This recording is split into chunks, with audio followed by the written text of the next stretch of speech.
I've never seen a strong person with an easy past, and this woman's story is no different. Her journey was failure after failure, rejection after rejection, setback after setback. Let me tell you her story. At the age of 17, she was rejected from college.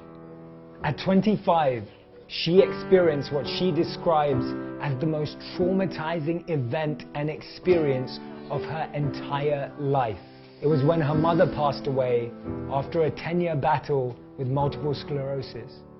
At 26, she had a miscarriage. At 28, she got divorced. It's been described as breaking up from an abusive relationship, and then she was diagnosed with depression. As you can see, her life so far was not simple or easy, but actually it was quite the opposite. At 29, she was living in a tiny apartment, a single mother living on welfare, jobless and penniless. She said she was as poor as possible without being homeless. In her 2008 Harvard University commencement speech, she said she was the biggest failure she knew.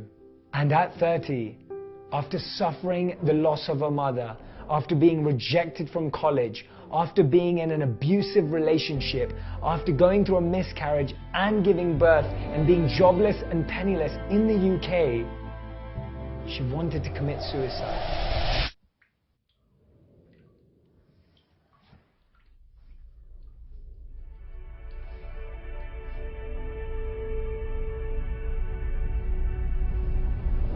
Instead, she'd been working on a book. She submitted her manuscript that was rejected by over a dozen publishers. At 31, she finally published her first book. At 35, she became author of the year.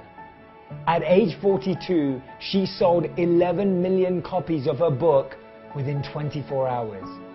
Her name is J.K. Rowling, the author of Harry Potter. She has become one of the most successful authors of all time and one of the wealthiest women in the world, but all through a struggle, pain, and journey of hardship. In 2006, she told a newspaper that most of her books are about death because of how she lost her own mother. And that's in Harry Potter's experience of the death of his parents, and also in Voldemort's addiction to immortality. Because she stated, "Aren't we all frightened of death? When we think we don't have time to be creative, when we think we feel pressure because of our workplace, we can recognize this incredible example of J.K. Rowling and how she was able to find creativity even when her life was crumbling." In 2011, Forbes estimated her worth to be $1 billion. But allegedly, she doesn't have that ranking anymore. Do you know why? Because she decided to donate a significant amount of her money to charity. This is a lesson for all of us.